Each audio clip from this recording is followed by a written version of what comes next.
اعوذ باللہ من الشیطان اللعین الرجیم، بسم اللہ الرحمن الرحیم۔ دوستو عزیزو، مولا متقیان کی مصیبتوں کے سلسلے میں کچھ گفتگو جناب والا چل رہی ہے۔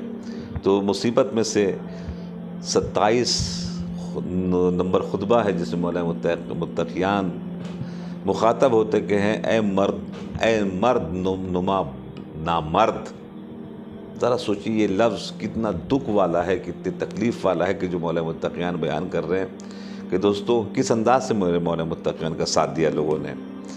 جب کہتے ہیں کہ چلو دشمن سے مقابلہ کرنے کے لیے تو کہتے ہیں کہ بھی بہت سردی پڑ رہی ہے، ذرا سا گرمی ہونے دیے تب جائیں گے، اور جب گرمی میں جانے لگے تو کہا بہت گرمی ہو رہی ہے، ادھر سردی ہو جائے تب پھر تقریباً جائیں گے۔ ذرا سوچے مولا متقیان کے سلسلے میں خود مولا متقیان فرماتے ہیں ثم انزلنی،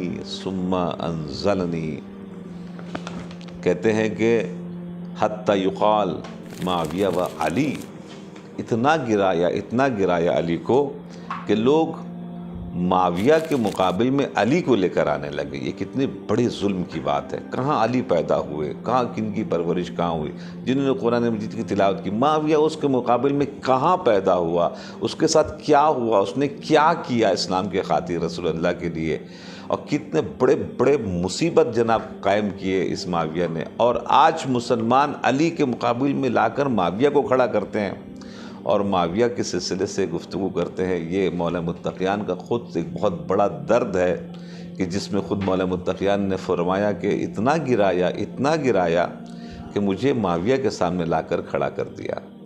اب ذرا سوچئے، معاویہ نے جنگ صفین سے پہلے مولا متقیان کو ایک چیز یاد دلائی، کتنی بڑی تکلیف کی بات ہے۔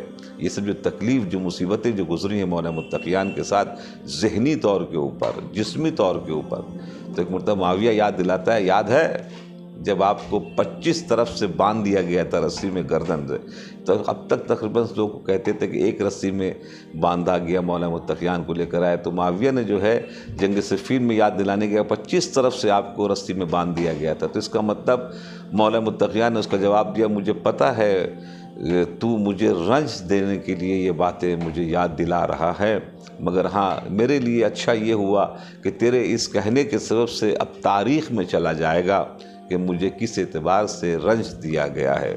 ذرا سوچے، جو امیر المومنین جو اس کائنات میں اتنا عظیم باب مدینۃ العلم، جس نے بغیر الف کے خطبہ دیا، جس نے بغیر نقطے کے خطبہ دیا، جس کی تلوار کا کوئی جواب نہیں، جس کی تقریر کا کوئی جواب نہیں، جس کی سخاوت کا، جس کے علم کا، جس کی حکمت کا، جس کی عبادت کا جواب نہ ہو، اس کو کائنات نے کس انداز سے مظلوم بنا دیا۔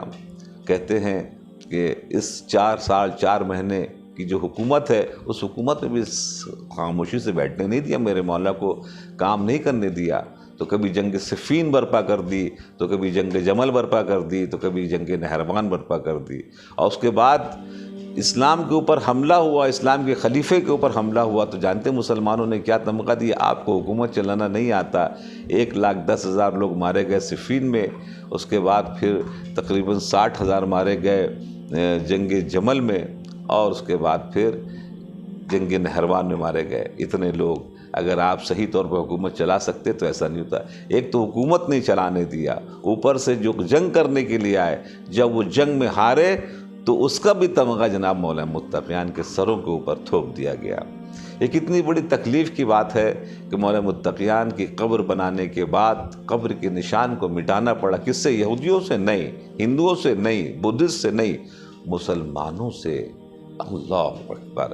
یہ بہت سے مصائب ہیں جو مولا متقیان کے ساتھ گزرے ہیں، اور اس کائنات والوں نے مولا متقیان کو کسی بھی اعتبار سے جینے نہیں دیا۔ یعنی ان کے جو افراد ہوا کرتے تھے ان کے سامنے پیسے گرایا جاتا تھا تاکہ پیسے کی آواز آئے اور تاکہ لوگوں کو خریدا جا سکے۔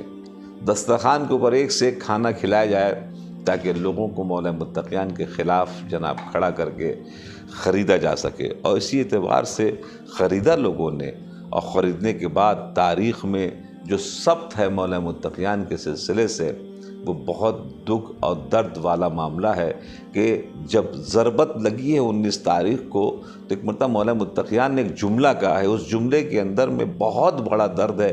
اس دنیا کے لوگوں نے میرے مولا کو اتنا ستایا کہ جب ضربت لگی تو کہا کہ اللہ کے رب کعبے کی قسم میں کامیاب ہو گیا، فزت برب الکعبہ، رب کعبے کی قسم میں کامیاب ہو گیا۔ اس میں کتنا درد ہے، کتنا اندوہ ہے۔ مولا متقیان نے ایک جملہ اور کہا، اس سے آپ اندازہ لگا سکتے ہیں، یہ دنیا تو علی کے آنسو بہانے کے قابل بھی نہیں ہے۔ اللہ اکبر۔ اس دنیا والوں نے امیر المؤمنین کو اس انداز سے ستایا کہ آج کائنات کے جو غیر مسلم لوگ سائنٹسٹ ہیں یا جو مثال کے طور تحقیق کرنے والے ہیں، وہ یہ کہتے ہیں کہ کیا ظلم کیا ہے اس کائنات میں لوگوں نے کہ علی سے پوچھنا تھا آسمان کے سلسلے میں، ستاروں کے سلسلے میں، سورج کے سلسلے میں، نہیں پوچھ کر ان کو 25 سال خانہ نشین کر دیا، تاکہ وہ جو علم بانٹنے آئے تھے ان کے علم کو اس کائنات تک نہیں پہنچنے دیا۔ یہ مظلومیت ہے مولا متقیان کی، یہ مولا متقیان کی عجیب مظلومیت ہے۔ اور آج بھی مظلومیت مولا متقیان کی جھلک رہی ہے کہ جو علی کے چاہنے والے ہیں، علی کے جو چاہنے والے ہیں ان کو نہیں چھوڑا جاتا، صرف اس لیے کہ یہ علی کے کیوں چاہنے والے ہیں۔ عراق میں ایک زمانہ ایسا تھا کہ 2 مرتبہ قتل عام ہوتا تھا شیعوں کا۔ ایک ہوتا تھا 18 غدیر کے دن، اللہ اکبر، ایک ہوتا تھا عاشورے کے دن، جب یہ شیعہ باہر نکلتے تھے تو ان کا قتل عام کیا جاتا تھا۔ بغداد کے اندر میں ایک محل بنایا گیا جس کا نام تھا قصر الاحمر، لال رنگ کا وہ محل جس میں پانی نہیں یوز کیا گیا تھا، شیعوں کے خون کو یوز کر کے بنایا گیا تھا۔ کون مارنے والا تھا؟ ہندو، کرسچن، کون تھا؟ جا کے تحقیق کرے انسان کہ کتنا ظلم ہوا علی کے اوپر اور علی کے چاہنے والوں کے اوپر۔ انشاءاللہ اپنے بہت خیال رکھیے گا۔ پروردگار عالم ہمیں اور آپ کو خدمت اسلام اہل بیت کرنے کی توفیق عنایت فرمائے۔ السلام علیکم ورحمۃ اللہ وبرکاتہ۔